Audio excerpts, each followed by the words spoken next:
What's up, fighters? Fumokadachi here, and today I wanted to kick off the first episode in a series that I've been working on called Let's Meet. Seeing as this is the first video in the series, just want to tell you a little bit about what it's about. Dead or Alive has quite a big host of fighters and characters in its arsenal, and while some may be more popular than others, I think they all deserve their place in the spotlight. And that's my goal here, to give you all a rundown of what the fighter is like, their particular background, how they fight, so you can see more of what this game has to offer. Please be sure to let me know what you guys think, leave a comment, rate, and subscribe for even more. So fighters, let's meet Bass Armstrong. So who is Bass Armstrong? A fighter? A wrestler? He is all that and more. Being around since Dead or Alive 1, when it was upgraded to the PlayStation, but more officially in Dead or Alive 2, he joined the fight more because of his daughter and fellow Dead or Alive contestant Tina Armstrong.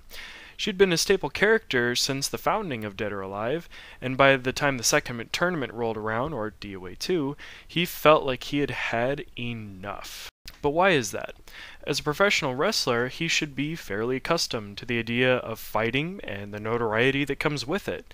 But sadly, there is a darker truth to his disapproval of Tina participating in the Dead or Alive tournament. While he has been an overprotective parent of Tina for more or less her whole life, this took on a whole new meaning when his wife Alicia Armstrong succumbed to disease and passed away when Tina was only 6 years old. He dedicated himself to looking out for her, not just as a father, but also a protector, all by himself to ensure that no harm came her way. This is not to say, though, that it stopped him from continuing his career as a professional wrestler, and even encouraging Tina to be a part of that with him. And join him she did, making more than just a name for herself as her popularity and following grew. Father Bass watched as his little girl grew into a woman who began to pursue her own interests. This is where a divide began to grow that would follow them for years to come. During Tina's training throughout her childhood and teenage years, she followed in her father's footsteps in the wrestling industry. She was an incredible grappler. However, her dreams were pointed in a different direction. She decided to use those fighting skills honed over the years in the Dead or Alive tournament, the prize money being more than enough to springboard her to her dream of becoming a professional model. Even though Bass was opposed to this, he watched as she climbed the ladder throughout the tournament. Her victory within reach, she went up against her final opponent, Kasumi. The match was forfeit, and Kasumi refused to accept the cash prize even though she won, allowing Tina to collect those winnings that would allow her to realize her potential in Hollywood. While it was a substantial amount, it wasn't fully enough to carry her to where she wanted to be, which led her to signing up for the second Dead or Alive tournament.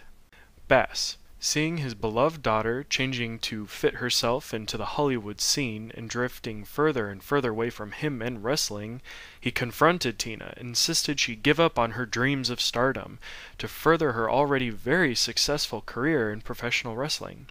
She refused, though, and proceeded to enter into the next tournament against his wishes. But Bass would watch from the sidelines no longer. He entered this tournament to stop her, even if he had to do it himself. So begins the second Dead or Alive tournament, and Bass returns to not only defeat Tina, but hopefully remind her why this all started in the first place: wrestling.